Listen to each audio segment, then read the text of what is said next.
जैसे जैसे चैप्टर में हम लोग आगे बढ़ेंगे, आपको पता चलता जाएगा कि इस चैप्टर में क्वेश्चन कहाँ से पूछता है। ठीक है, तो बेसिक चीज पहले आपको जानना आना चाहिए।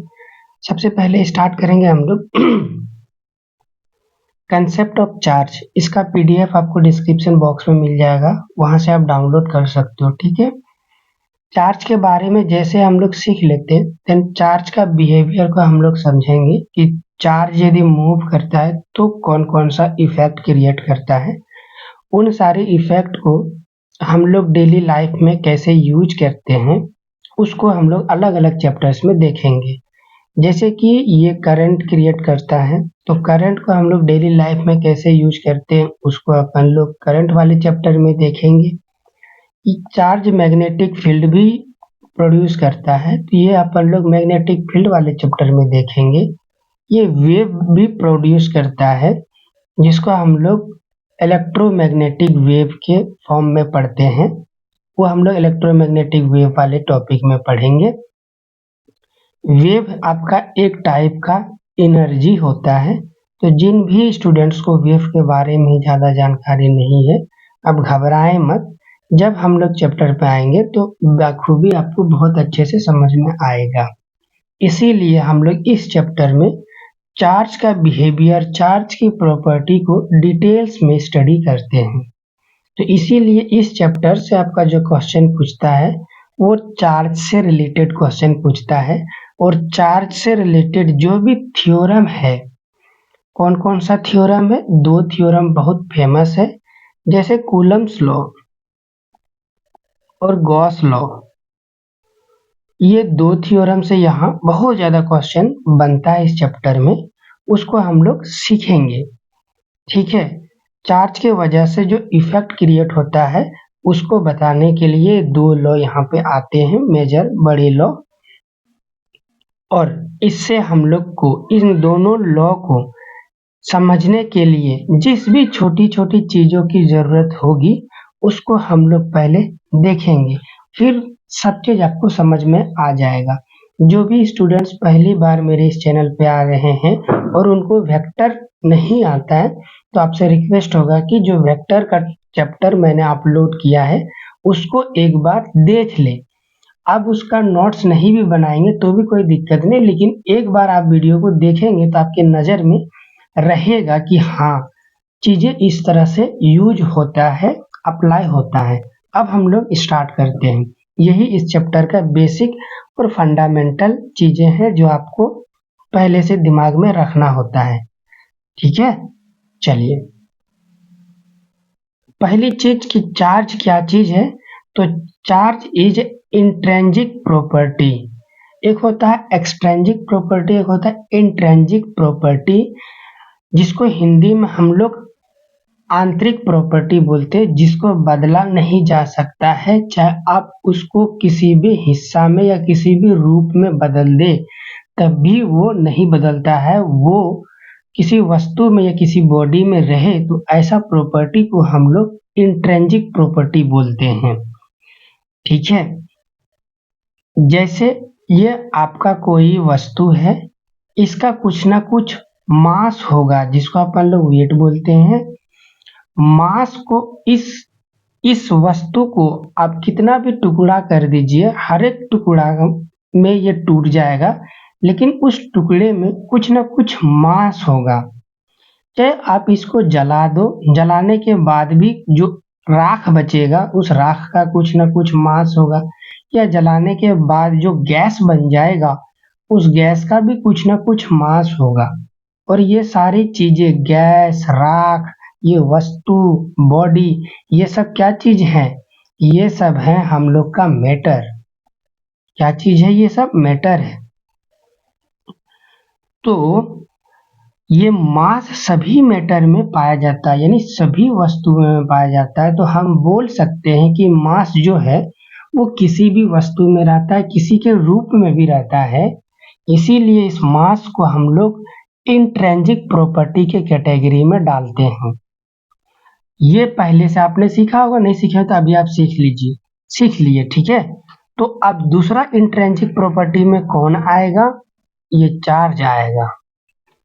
जिस तरह आप किसी भी बॉडी को तोड़ के अलग कर देते हैं, उसके साथ साथ मास एग्जिस्ट करता है, उसी तरह किसी भी बॉडी को आप किसी भी रूप में तोड़ दे, चाहे वो गैस का रूप में हो, चाहे वो लिक्विड का रूप में हो, चाहे वो सॉलिड का रूप में हो, सभी रूप में ये चार्ज मौजूद रहेगा। इसीलिए इसको हम लोग बोलते हैं इंट्रिंसिक प्रॉपर्टी। समझ में आ गया? आंतरिक प्रॉपर्टी है, ये हर वस्तु में मौजूद रहता है, हमें दिखता नहीं है लेकिन मौजूद रहता है। तो उसको हम लोग देखेंगे कैसे? तो देखने के लिए हम लोग को अप्लाई करना पड़ेगा मेथड ऑफ चार्जिएशन।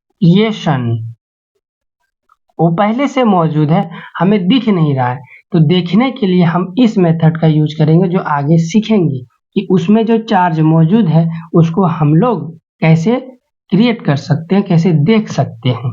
ठीक है, और यहीं से हम लोग का टॉपिक स्टार्ट हो जाता है कि चीजें हमारे हाथ में कंट्रोल आना चालू हो जाता है। फिर हम लोग जब कंट्रोल में चीजें हमारे हाथ में आ जाएगा, हमारे हाथ के कंट्रोल में आ जाएगा, तो हम वहां से अपने पसंद के अकॉर्डिंग, कंट्रोल के अकॉर्डिंग बल्ब बनाएंगे, मशीन बनाएंगे, मोटर बनाएंगे, पंखे बनाएंगे, है ना, इस तरह से। चलो, ये डिटेल्स टॉपिक है, इसमें सब चीज डिटेल्स में मैं आपको बता रहा हूँ। अब आगे चलते हैं। ड्यू टू चार्ज, चार्ज की वजह से कोई भी बॉडी फोर्स लगा सकता है, उस फोर्स को हम लोग इलेक्ट्रिक फोर्स बोलेंगे किसी अदर बॉडी पे। There are two types of charge, दो तरह के चार्ज होते हैं, जैसे positive charge, negative charge. Positive charge को किताबों में प्लस भी लिखा जाता है, इस तरह भी नोटेशन दिया जाता है। चार्ज को हम लोग डिनोट करते हैं छोटा क्यू से या बड़ा क्यू से। यदि पॉजिटिव चार्ज होगा तो क्यू से दिखाते हैं, उससे पहले प्लस लगा देंगे। निगेटिव चार्ज होगा तो चार्ज को हम लोग क्यू से दिखाते हैं, माइनस लगा देंगे, तो ये बताएगा आपको निगेटिव चार्ज। ये निगेटिव चार्ज, पॉजिटिव चार्ज और निगेटिव चार्ज, इस चार्ज का बिहेवियर के अकॉर्डिंग इसको क्लासीफाई किया गया है। कैसा बिहेवियर होता है वो मैं अभी आपको आगे बताता हूँ। तीसरा इंपॉर्टेंट बात जो आपको याद रखना है, इसका एसआई यूनिट कूलम्ब होता है। बहुत बार पूछता है एमसीक्यूज में, सी से इसको दिखाते हैं। इसका सीजीएस यूनिट स्टेट कूलम्ब होता है। बहुत कम पूछता है एग्जाम में, लेकिन पूछने का चांसेस है, इसीलिए इसको याद भी रखिएगा। सीजीएस यूनिट क्या होता है? कूलम्ब होता है। डायमेंशन क्या होता है? एम्पियर टेम्परेचर होता है। क्या होता है? सॉरी, टेम्परेचर नहीं है, ए है आपका एम्पियर और टी है आपका टाइम।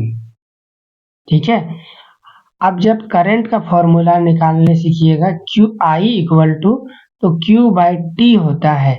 आई होप आप डायमेंशन निकालना जानते हैं, इसीलिए ये वाला टॉपिक अभी आप समझ पाओगे। देखिए, तो हम लोग को Q यानी इसका डायमेंशन निकालना पड़ेगा, तो T को इधर भेजना पड़ेगा। डायमेंशन जिसका अपन लोग निकालते हैं उसको बॉक्स में बंद करते हैं, और जो फॉर्मूला हम लोग का I इंटू टी, यानी I इधर आ गया और T भी इधर आ गया, इसको भी बॉक्स में बंद करेंगे। I का फिर आपको SI यूनिट लिखिए, क्या होता है? SI यूनिट I का A होता है और टाइम का SI यूनिट सेकेंड होता है। डायमेंशन जब हम लोग लिखते हैं तो उसके सिंबल, सेकेंड एसआई यूनिट का सिंबल को लिखते हैं, तो सेकेंड का सिंबल टाइम से आता है, इसीलिए यहाँ पे टाइम लिखेंगे। एम्पियर का सिंबल तो ए ही होता है, तो ए इंटू टी, ये आपका डायमेंशन इस तरह से बन के आ गया। ठीक है, ये एक स्केलर क्वांटिटी है। स्केलर क्वांटिटी होते हैं, इसको हम लोग डायरेक्ट जोड़ सकते हैं। जोड़ने इन द सेंस, कहीं पे लिखा हुआ है 3 कूलम्ब और कहीं पे लिखा हुआ है 4 कूलम्ब, तो कोई बोलेगा बताओ नेट चार्ज कितना है, तो डायरेक्ट इन दोनों को जोड़ सकते हैं हम लोग। +4 में -3 घटेगा तो कितना बच गया? 1 कूलम्ब प्लस का, डायरेक्ट जोड़ देंगे, काम हमारा बनेगा। ठीक है, तो आपको इस चार्ज की छोटी छोटी बातें याद रखना था, जैसे एसआई यूनिट कूलम्ब होता है, डायमेंशन एटी होता है और स्केलर क्वांटिटी होता है, ठीक है। बेसिकली ये 4 पॉइंट ही आपका एग्जाम में इम्पोर्टेंट है। चलिए आगे चलते हैं, चार्ज की कुछ खास बातें, कुछ प्रॉपर्टी भी होता है उसको देखते हैं।